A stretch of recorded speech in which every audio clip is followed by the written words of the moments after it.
Matt Schiffman here with Brian Zipsey. We're going to be talking about the Pick 6. Pick 6 starts with the Easy Goer in race 6 and runs through the Test of Champions, the Belmont Stakes, in race 11. How about we start with the sixth race tomorrow, Matt, the Easy Goer Stakes, 3-year-olds. Sure. Well, I know you love Power Broker. That's one of your favorite Zipsy horses. I've liked it for a while, yes. How about you? Who do you like? I mean, it's hard not to like. You got to use Power Broker in the Pick 6. But I also like the McLaughlin Shadwell horse, Israel. Last two races on the muds, after a little bit of a layoff, have been super. And I think that horse could make some noise in there. So I'm definitely including Ursal's the horse that's been working with Incognito, a long shot of mine in Belmont that we'll talk about soon. But his last race is great. If he has some odds tomorrow, he's interesting. Power Broker was unfortunately, was my early Derby pick about 6 months ago. Didn't pan out, but I think this is a spot where he can probably show his class to this field. Gofford comes in, Rosie on him. Probably a favorite. Micromanage should get a lot of money, but I'm going to, at least a few of the tickets, going to single Power Broker tomorrow. I like it very much. So we're going to use the 2 and the 9 in the first leg. Sounds good. This is the True North, 6 furlongs for the older horses. I have a thing with Justin Phillip. Justin Phillip is one of those horses where I just don't ever click with the horse. I had the same kind of relationship years ago with Kodiak Cowboy. I thought you were going to say your first wife. Okay, don't tell my second wife about Kodiak. Anyway, where when I bet Kodiak Cowboy, he'd nip to the wire, and then I'd lay off, and then he'd blow the field away. So I've been kind of having that relationship with Justin Phillip. I'm going to go with Justin Phillip. And along with Justin Phillip, you get Fast Bullet, who is just what his name says. So I've got to use that in. A lot of talent there on Fast Bullet. I like Justin Phillip a lot as well. A couple things about Justin Phillip I think we should add to that is that he's won 3 of his 6 races in Belmont on a wet track, which it probably still will be. It should be drying out pretty well tomorrow, but by the 7th race it might still have some moisture in it. Justin Phillip is 4 out of 9. He's won over 350,000, so he's probably the horse to beat. Another horse I really have liked lately, a horse coming on, is that 4-year-old for Rudy Rodriguez, Sage Valley. He's getting better, it seems, with every start. His race at Belmont Pick this day was pretty big, so I think you've got to throw him in. Anybody else in the race could win, so this might be a race where you hit the all ticket. It's only 6 horses, 6 betting interests, and you got the defending champion. Snaxa Electronic is in there as well, but I think we agree that Justin Phillip and I guess Sage Valley. Do you like Sage Valley a little bit as well? He was impressive. Okay. So those my top pick is certainly even more so with wet turf is going to be Stephanie's Kitten. She just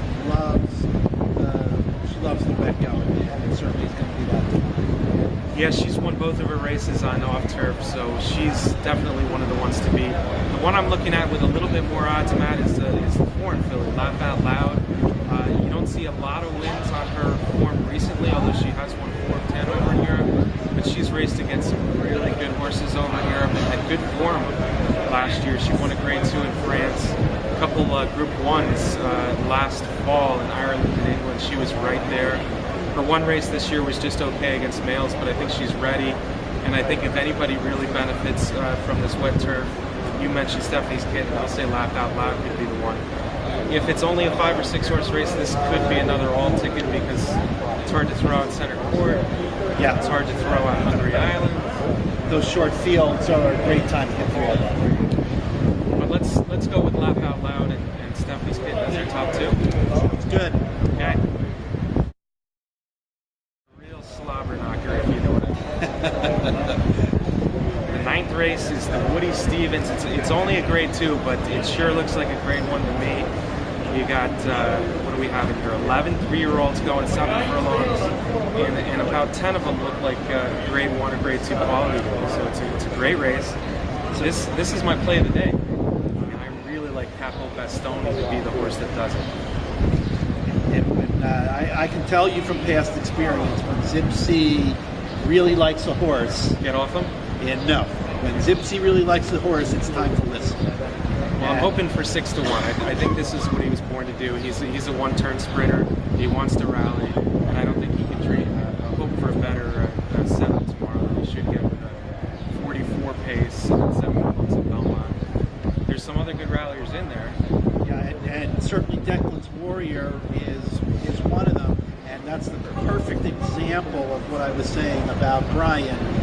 Back 2 races back in the Bayshore, Declan's Warrior was one of those horses that Brian was touting very, very strongly, and won the race at the wire at 12-1. Created a nice payday for him.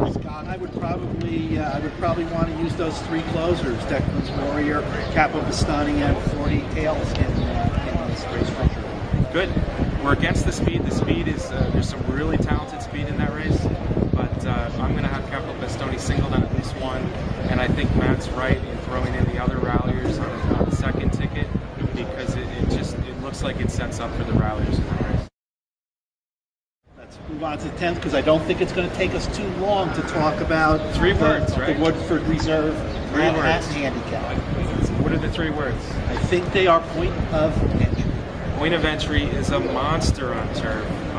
Interestingly, I think the fact that he got scratched out of the Churchill Downs showdown with Wise Dan because of the course condition, it's not going to happen tomorrow.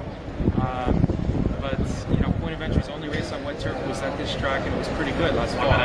And in all of the hubbub of the Belmont Stake and all the talk about Orb and all the interviews that Shug has done about Orb, just the other day, he did take some time to say that there is no horse in the backstretch of Belmont that's training better or looks better than Orb. That's saying a lot. And then the feature, the Belmont Stakes, the Test of Champions. And once again, the managing editor of Horse Racing Nation has a horse he likes a lot. Yeah, I think it's a wide open race, but I think it's a race where it's smart to try to beat the favorite. I guess Orb will be the favorite. I think Revolutionary will be bet below. Expo is the second choice, and I think all of those horses are horses that could win and should run decent races. But I kind of like 2 long shots. I like Overanalyze. He's the horse you're talking about. He's my top pick. I think he ran a sneaky good Derby. I like him back in New York. I think he's okay on an off track, and I think he's the type of grinder that is going to be fine at 12 furlongs. So Overanalyze is a double-digit horse. Incognito I thought was going to be really high. I think he's a 1.5 horse. So he's the other long shot I want to use. I like Orban here. I think he's training really well. He's the kind of horse that is going to get the distance and carve out nice, steady quarter miles throughout the race. And that kind of style is very effective in the Belmont. So I wouldn't be surprised if Orb actually wins the race. Am I probably going to bet him a lot? Probably not. I might include in the pick 6 a little bit. Much more value in the kind of horses that Brian's got. Yeah, and the multi-race tickets, I think the Belmont's wide open enough where you can use 6 horses, 7 horses, or be one of them, Revolutionary, Expo, maybe a few others. You can spread it a little bit. Belmont looks like the type of race. One of the favorites wins. It's not going to be as big a payoff, but Orb and the other favorites, I think, are horses to be afraid of for sure. 14-horse field in the Belmont is certainly going to help make the pick 4s pay out pretty well, even if you do cash a favorite. Or even the pick 6, maybe we'll get that too. It should be a good day. We're looking forward to it. Like we said, the rain is supposed to stop sometime in the nighttime. Hopefully we'll have a good track, a drying out track tomorrow, or maybe it's even passed by the Belmont Stakes.